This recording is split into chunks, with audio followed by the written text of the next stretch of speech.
اعوذ باللہ من الشیطان الرجیم بسم اللہ الرحمن الرحیم رب المشرقین و رب المغربین، وہ رب ہے مشرقوں کا بھی، دونوں مشرقوں کا اور دونوں مغربوں کا۔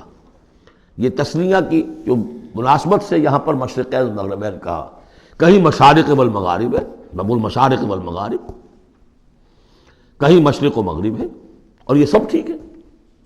مشرق و مغرب واحد کی حیثیت سے بھی درست ہے، اور مشرقین اور مغربین اس وقت کا جو مشرق ہے جہاں سورج نکل رہا ہے، اس کے مقابلے میں مغرب ہے جہاں وہ ڈوبے گا، لیکن وہی مغرب وہ مشرق ہے دوسرے ہمارا جو پیچھے جو حصہ ہے گلوب کا، اس کا مشرق ہے، اور جو ہمارا مشرق ہے وہ اس کا مغرب ہے۔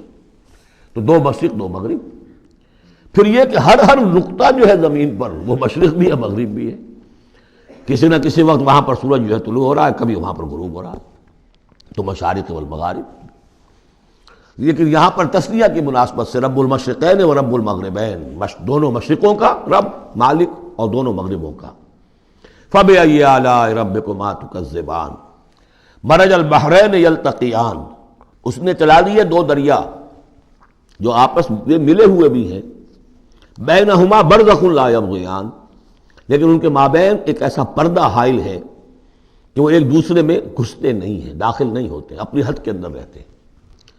یہ ہیں گرم روئیں چلتی ہیں ٹھنڈے پانی کے سمندر میں، یا جیسے کہ کابل پر نظر آتا ہے دو دریا چل رہے ہیں، دریائے سندھ کا پانی علیحدہ نظر آ رہا ہے اور دریائے کابل کا علیحدہ نظر آ رہا ہے، اور یہ اٹک پر نظر آتا ہے، اور کافی دور تک پھر یہ علیحدہ علیحدہ چلتے نظر آتے ہیں۔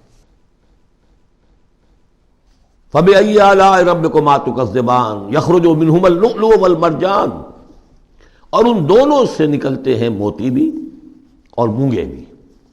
فَبِأَيِّ آلَاءِ رَبِّكُمَا تُكَذِّبَانِ وَلَهُ الْجَوَارِ الْمُنشَآتُ فِي الْبَحْرِ كَالْأَعْلَامِ، اور اس کے لیے ہی ہیں، اللہ ہی کی ملکیت ہے وہ پہاڑ جیسے جہاز، جوار المنشآت جو اونچے کھڑے رہتے ہیں اور سمندر میں ایسے ہوتے ہیں جیسے پہاڑ۔ پچھلے زمانے میں بھی تو اگرچہ بادبانی ہوتے تھے، لیکن جب بادبان کھل جاتے تھے تو بڑی اونچی جو ہے بادبان ہوتے تھے ان کے، پہاڑ کی طرح، پہاڑی ہیں چھوٹی چھوٹی، اور آج جو کچھ چلتے ہیں بڑے بڑے جہاز، ان کو جو دیکھیں تو واقعی تو وہ پہاڑ ہوتے ہیں سمندر میں۔ فَبِأَيِّ آلَاءِ رَبِّكُمَا تُكَذِّبَانِ كُلُّ مَنْ عَلَيْهَا فَانٍ۔ اب یہ جو یہاں آئی ہیں اب تک آیات، اللہ کی صنائی، اللہ کی قدرت نوٹ کریں گے جب ہم سورہ واقعہ پڑھیں گے۔ پہلے آیا ذکر قرآن، اس کی عظمت، اور اس کا جو ایک مضمر ہے چیز کہ انسان کو اس قرآن کی عظمت اور فضیلت کو سمجھ کر، اگر اللہ نے وہ جو شعر علامہ اقبال کا، اگر یک قطرہ خون داری اگر مشتے پرے داری، بیا با من تو آ موزم طریق شاہ بازی را، اگر تمہارے جسم میں کوئی قطرہ خون ہے اور کوئی مٹھی بھر پر بھی تمہیں دے رکھے ہیں، اے چڑیا اے بیا، آؤ کہ میں تمہیں شاہ بازی کے طریقے سکھاؤں۔ اسی طریقے سے اگر تمہیں بولنے کی صلاحیت دی ہے اللہ نے، تو اس کا مصرف کیا ہے؟ خیرکم من تعلم القرآن وعلمہ، سمجھنے کی صلاحیت دی ہے قرآن سمجھو، بیان کرنے کی صلاحیت دی ہے بیان کرو قرآن کو۔ پھر یہ کہ اللہ تعالیٰ کی تخلیقی قوت، اس کا تذکرہ ہوا۔ وہاں آپ دیکھیں گے یہ بالکل الٹی یہی ترتیب ہوگی، آخر میں قرآن مجید کی عظمت، اس سے پہلے اللہ کی تخلیقی عظمت، اللہ کے یہی جو اعلیٰ ہے، اس کے بعد اب پہلے جہنم والوں کا تذکرہ یہاں ہو رہا ہے، وہاں بعد میں ہوگا۔ فرمایا کل من علیہا فان، جو بھی ہے اس زمین پر جو بھی مخلوقات ہیں سب فنا ہونے والی ہے۔ وَيَبْقَى وَجْهُ رَبِّكَ ذُو الْجَلَالِ وَالْإِكْرَامِ، باقی تو رہے گا صرف تیرے رب کا منہ، تیرے رب کا چہرہ، جو بہت بزرگی والا ہے اور بہت عظمت والا ہے۔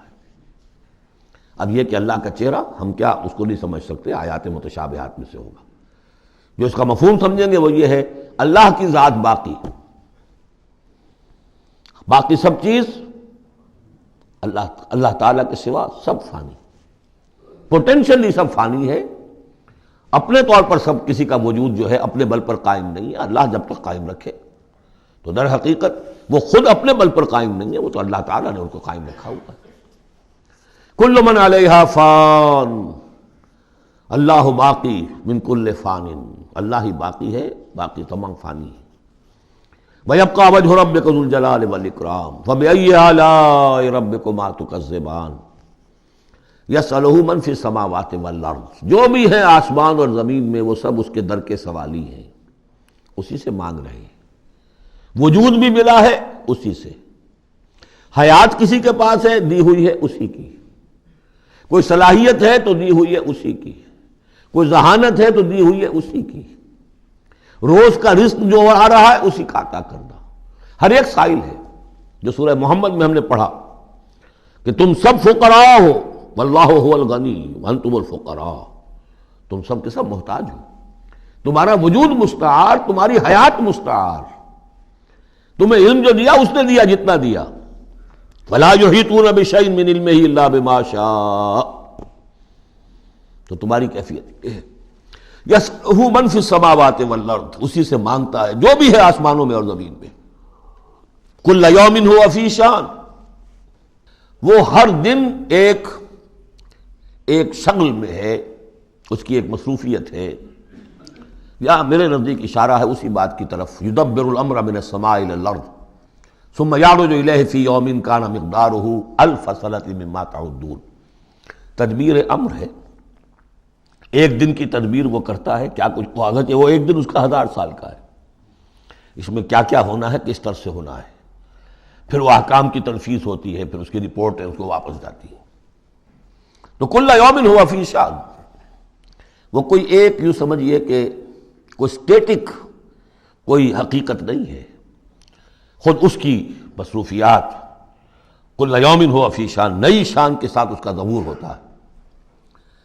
کل یوم ہوا فی شان فبأی آلاء ربکما تکذبان سنفرغ لکم ایھا الثقلان۔ اب یہاں پر کھل کر بات کی کہ یہ تکذبان کیوں کہا جا رہا ہے۔